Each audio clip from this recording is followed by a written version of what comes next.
Nah, dari situlah awal saya mulai meragukan agama Kristen, sampai kemudian Allah memberikan hidayah kepada saya dengan proses 3 tahun saya membandingkan. Shalom saudaraku, bertemu kembali dengan saya di Risans Channel dan saya harap saudara semua dalam keadaan yang baik. Di video kali ini kita akan membahas mengenai seorang Ustadz Mu'alaf yang sebelumnya beliau bernama Bernard Nababan, tetapi ketika dia mu'alaf, akhirnya dia berganti nama menjadi Ustadz Samsul Arifin Nababan. Kenapa saya membuat judul video seperti ini? Karena saya merasa ada sesuatu yang janggal ketika saya melihat beberapa kesaksian daripada video-video Ustadz Nababan ini. Dan mengenai apakah Ustadz ini memang seorang pembohong atau bukan, nanti saudara-saudara sendiri yang akan menyimpulkan.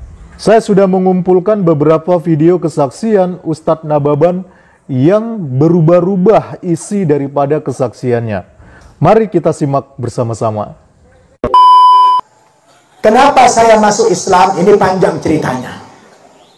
Tapi inti saja, saya tidak pernah sebenarnya bercita-cita, berkeinginan, bahkan mimpi pun tidak pernah saya. Kalau kemudian saya ini menjadi seorang muslim kemudian hari, tidak pernah mimpi saya. Karena saya didoktrin dari kecil itu menjadi penganut Kristen yang taat. Dan saya sudah dikader menjadi tokoh. Awal mula saya bersentuhan dengan Islam ini adalah ketika saya dulu pernah mendengarkan ceramah di gereja oleh seorang mubaligh Kristen, penceramah Kristen, yang kebetulan latar belakang pendeta itu dulunya seorang ustadz katanya. Ya, seorang ustadz. Pernah dengar namanya Yusuf Roni? Hah? Pernah dengar? Itu orang Palembang yang murtad. Dan dulu ada lagi namanya Hamran Amri. Nah, pendeta ini dulunya muslim, dia murtad. Ada hal yang unik dari ceramah dia. Beda dengan pendeta-pendeta pada umumnya. Kalau dia ceramah, selalu mengutip ayat-ayat Al-Quran dan hadis Nabi. Nah, saya sebagai orang Kristen saat itu kan merasa heran dan menganggap ini orang paten. Ya, saya kan tidak tahu bahasa Arab, tidak tahu isi Quran, dibaca Quran, wah hebat kan gitu. Nah, dari situ saya mulailah bersinggungan dengan Islam ini. Kebetulan dia bagi-bagi majalah, dulu namanya majalah Sinar Kasih. Jadi mereka bikin majalah Sinar Kasih, yang mana isi majalah ini banyak memuat ayat-ayat Al-Quran dan hadis Nabi yang diselewengkan maknanya. Ya. Nah, dari situlah saya mulai bersentuhan dengan agama Islam. Lalu dari keseringan mendengarkan ceramah-ceramah itu membuat saya senang dengan ilmu-ilmu perbandingan agama. Maka saya cobalah pergi ke toko buku, beli buku perbandingan agama. Nah, kebetulan buku perbandingan agama yang saya baca itu pengarangnya namanya B. Arifin dari Surabaya. Ya, dari Surabaya. Nah, tapi uniknya antara buku yang saya baca dari orang Islam dengan majalah yang saya baca yang dikarang pendeta-pendeta murtad ini, itu beda. Saya melihat lebih objektif buku yang dikarang orang Islam. Karena orang Islam ketika membuat buku itu, dalilnya itu semua terang, ada dalam Injil. Dia bawa Injil. Oh, ada di Injil ini ayat sekian, pasal sekian itu ada. Ketika saya cross check, itu semuanya benar. Nah, dari kritik-kritik itulah Pak Haji Dendi, ya, saya coba terus meng-cross check menghubungkan antara ayat-ayat yang disebutkan dalam Injil itu. Saya cek, oh ternyata semuanya benar. Nah, dari situlah awal saya mulai meragukan agama Kristen, sampai kemudian Allah memberikan hidayah kepada saya dengan proses 3 tahun saya membandingkannya. Nah, begitu ceritanya Pak Haji, panjang tapi saya nggak bisa cerita panjang-panjang. Yang intinya saja adalah dari belajar perbandingan agama itulah ya, meragukan iman saya kepada Kristen, akhirnya Allah berikan saya petunjuk. Nah, saudara-saudaraku, di video yang pertama tadi yang sudah kita saksikan, di sini Ustadz Nababan menceritakan bahwa awal mula dia tertarik dengan Islam karena dia mendengarkan ceramah dari seorang pendeta yang juga seorang murtadin, yang pada waktu itu mereka ceramah di gerejanya. Itu ada pendeta Yusuf Roni dan juga Hamdan Amri. Dari situ Ustadz Nababan mendapatkan majalah dari pendeta, dan kemudian majalah ini ia bandingkan dengan buku yang ia terima, yaitu ada buku yang katanya buku Islam ini ya. Dan ketika ia mempelajari dan membandingkan keduanya, akhirnya ia mulai meragukan kekristenan dan mulai meragukan Alkitab. Nah, saudara-saudaraku, itu tadi adalah cerita dari video kesaksian Ustadz Nababan yang pertama. Sekarang kita lihat lagi ada video yang lain. Kita akan dengarkan lagi sama-sama kesaksiannya. Dan maka saudara nanti akan heran, ternyata di sini di video ini berbeda lagi kesaksiannya. Mari langsung aja kita simak videonya. Pendidikan terakhir saya di Kristen SMA, tetapi pernah sebentar masuk ke Sekolah Tinggi Teologi HKBP Nomensen. Sayang karena ayah saya itu meninggal dunia tahun 86, sehingga kejiwaan saya waktu itu terganggu karena saya sangat disayang oleh ayah. Karena di antara anak-anak, beliau itu saya yang paling dekat kepada orang tua dan sangat menjiwai agama Kristen itu. Bapak Ibu, apa alasan saya yang paling prinsip? Kenapa meninggalkan agama nenek moyang saya? Yang sangat saya yakini kebenarannya waktu itu. Kalau Pak Insan Mokoginta tadi banyak terpengaruh ketika beliau mendalami Alkitab, sehingga Alkitab itu merupakan sumber hidayah bagi beliau menjadi Muslim. Kalau saya sebaliknya, ayah saya itu kan dulu punya Al-Quran terjemahan Departemen Agama. Kalau Al-Quran Departemen Agama itu beda dengan Al-Quran dari Arab. Kalau dari Arab kan dari kanan ke kiri. Kalau yang Departemen Agama dari kiri ke kanan. Jadi surat Al-Baqarah itu berada di sebelah kiri, seperti buku biasa. Kebetulan Al-Quran yang ditinggalkan ayah itu Al-Quran Departemen Agama, dari kiri ke kanan. Lalu Al-Quran yang terjemahan Departemen Agama itu saya baca, sangat berhati-hati apa sebenarnya kandungan daripada Al-Quran itu. Bapak Ibu, ketika saya buka awal-awal Al-Quran dari sebelah kiri, tentunya surat Al-Baqarah itu, saya di awal surat Al-Baqarah saja sudah dikejutkan oleh bunyi ayat. Kalau dulu terjemahannya saja yang saya tahu, tapi kalau sekarang alhamdulillah Arabnya udah tahu saya. Bunyinya begini: fawailul lilladzina yaktubuna alkitaba biaydihim thumma yaquluna hadza min indillah liyashtaru bihi thamanan qalila. Peringatan juga rupanya ini. Fawailul lahum mimma katabat aydihim wa wailul lahum mimma yaksibun. Terjemahannya begini: Al-Qur'annya orang Islam berkata, kata Allah, kecelakaan besarlah atas orang-orang yang telah menulis Alkitab dengan tangan-tangan mereka sendiri. Lalu mereka mengatakan ini dari sisi Tuhan. Tapi Al-Quran mengatakan tidak. Alkitab itu sudah ditulis oleh tangan manusia. Diulangi lagi oleh Quran, kecelakaan besarlah atas orang-orang yang menulis Alkitab dengan tangan mereka sendiri, dan kecelakaan besarlah atas orang-orang dari apa yang mereka usahakan sendiri. Saya kan sebagai umat Kristiani kaget baca ayat ini. Baru lagi di awal-awal ayat 79 surat Al-Baqarah sudah memprotes Alkitab. Karena ini sudah merupakan bukti, akhirnya saya pun ikhlas saya meninggalkan agama Kristen. Panjang sebenarnya, tapi karena sudah di-cut ini, saya minta tadi 30 menit. Akhirnya saya mengikrarkan 2 kalimat syahadat tanpa sedikit pun ragu terhadap agama Islam itu.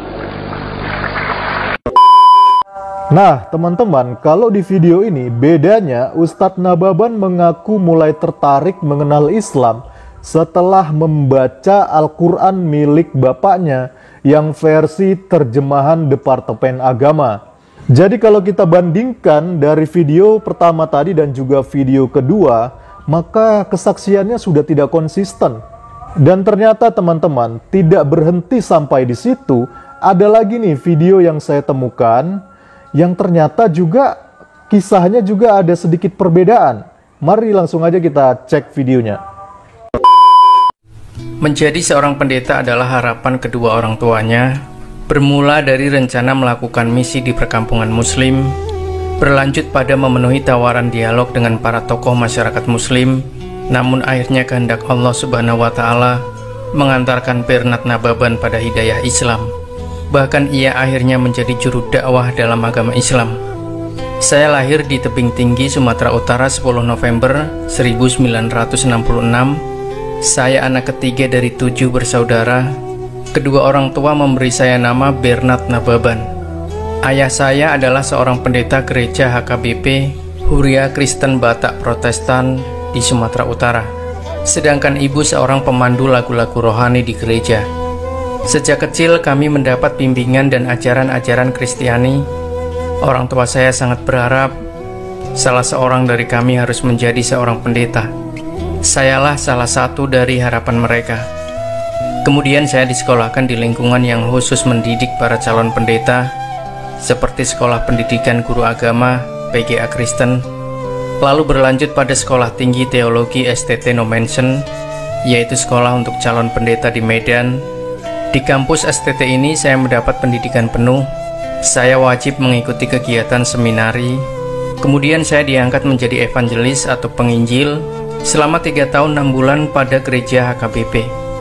Sebagai calon pendeta dan penginjil pada Sekolah Tinggi Teologi, saya bersama beberapa teman wajib mengadakan kegiatan di luar sekolah seperti KKN, kuliah kerja nyata. Tahun 1989, saya diutus bersama beberapa teman untuk berkunjung ke suatu wilayah. Tujuan kegiatan ini selain untuk memberi bantuan sosial kepada masyarakat, khususnya masyarakat Muslim, juga untuk menyebarkan ajaran Injil. 2 prioritas inilah yang menjadi tujuan kami berkunjung ke perkampungan Muslim. Memang sebagai penginjil kami diwajibkan untuk itu, sebab agama kami, Kristen, sangat menaruh perhatian dan mengajarkan rasa kasih terhadap sesamanya. Dalam kegiatan ini, saya sangat optimis. Namun sebelum misi berjalan, saya bersama teman-teman harus berhadapan dulu dengan para pemuka kampung. Mereka menanyakan maksud kedatangan kami. Kami menjawab dengan terus terang. Keterus-terangan kami ini oleh mereka, tokoh masyarakat, dijawab dengan ajakan berdialog. Kami diajak ke rumah tokoh masyarakat itu. Di sana kami mulai berdialog seputar kegiatan tersebut. Tokoh masyarakat itu mengakui tujuan kegiatan kami tersebut sangat baik, namun ia mengingatkan agar jangan dimanfaatkan untuk menyebarkan agama. Mereka pada prinsipnya siap dibantu, tapi tidak untuk pindah agama. Agama Kristen masih menurut tokoh masyarakat itu hanya diutus untuk Bani Israel atau orang Israel, bukan untuk warga di sini. Kami hanya diam. Akhirnya tokoh masyarakat itu mulai membuka beberapa kitab suci agama yang kami miliki dari berbagai versi. Satu persatu kelemahan Alkitab ia uraikan. Ia juga membahas buku dialog Islam Kristen antara Kiai Haji Baharudin Mudhori di Madura dengan seorang pendeta. Dialog antara kami dan tokoh masyarakat tersebut kemudian terhenti setelah terdengar adzan maghrib. Kemudian kami kembali ke asrama sebelum kegiatan itu berlangsung sukses. Dialog dengan tokoh masyarakat tersebut terus membekas dalam pikiran saya. Lalu saya pun membaca buku dialog Islam Kristen tersebut sampai 12 kali ulang. Lama-kelamaan buku itu mempengaruhi pikiran saya. Saya mulai jarang praktek mengajar selama 3 hari berturut-turut. Akhirnya saya ditegur oleh pendeta. Pendeta itu rupanya tahu saya berdialog dengan seseorang yang mengerti Alkitab. Masa kamu kalah sama orang yang hanya tahu kelemahan Alkitab? Padahal kamu telah belajar selama 3,5 tahun. Dan kamu juga pernah mengikuti kuliah seminari, katanya dengan nada menantang dan sinis. Sejak peristiwa itu, saya jadi banyak merenungkan kelemahan-kelemahan Alkitab. Benar juga apa yang dikatakan oleh tokoh masyarakat itu tentang kelemahan kitab suci umat Kristiani ini. Akhirnya saya putuskan untuk berhenti menjadi calon pendeta. Saya harus meninggalkan asrama, dan pada tengah malam, dengan tekad yang bulat, saya lari meninggalkan asrama. Saya tak tahu harus kemana. Jika pulang ke rumah, pasti saya disuruh balik ke asrama dan tentu akan diinterogasi panjang lebar. Kemudian saya pergi naik kendaraan, entah kemana. Dalam pelarian itu saya berkenalan dengan seorang muslim yang berasal dari Pulau Jawa. Saya terangkan kepergian saya dan posisi saya yang dalam bahaya. Oleh orang itu saya dibawa ke kota Jember, Jawa Timur. Nah teman-teman, kalau kita tadi sudah menyimak video yang ketiga ini ya, maka kita akan bisa menemukan perbedaan antara dari video yang pertama dan juga video yang kedua tadi. Yaitu kalau di video yang ketiga ini Ustadz Nababan mengaku mulai tertarik dengan Islam ketika ia menjalankan KKN, kuliah kerja nyata dari STT Nomensen ya. Nah, dari KKN ini dia ditempatkan di suatu daerah dan di daerah itu dia bersama dengan teman-temannya menjumpai seorang tokoh masyarakat setempat. Dan ketika dia berdialog dengan tokoh masyarakat setempat tersebut, ternyata terjadilah dialog antar agama yang dimana akhirnya Ustadz Nababan ini mulai meragukan kekristenan, mulai meragukan Alkitab yang dia pelajari selama ini. Nah teman-teman, akhirnya ketika Ustadz Nababan mulai meragukan Alkitabnya sendiri, dia pun mengambil keputusan untuk meninggalkan asrama STT HKBP Nomenset, di mana akhirnya dia melarikan diri dan meninggalkan pendidikannya sehingga tidak selesai di HKBP Nomenset. Nah, jadi dari ketiga video ini semua kesaksiannya sudah berbeda-beda. Saya nggak tahu mana yang benar ya. Tapi semuanya ini memang berdasarkan dari kesaksian yang dikeluarkan atau diucapkan dari Ustadz Nababan sendiri. Anehnya bukan hanya sampai di situ saja teman-teman. Karena di dalam video-video ceramah ustadz-ustadz yang berkembang di dalam YouTube, itu ada beberapa video-videonya yang dibuat dengan judul bahwa ustadz ini merupakan mantan pendeta dan juga mantan misionaris. Saya heran dan juga bingung, kok bisa jadi mantan pendeta, jadi mantan misionaris, sementara kuliah di STT HKBP aja nggak selesai. Nah saudaraku, itulah tadi 3 video kesaksian dari Ustadz Nababan yang berbeda-beda. Sekarang, mari kita ambil kesimpulan dari ketiga kesaksian video tersebut dan silakan saudara-saudara yang menjawab dan menilai sendiri.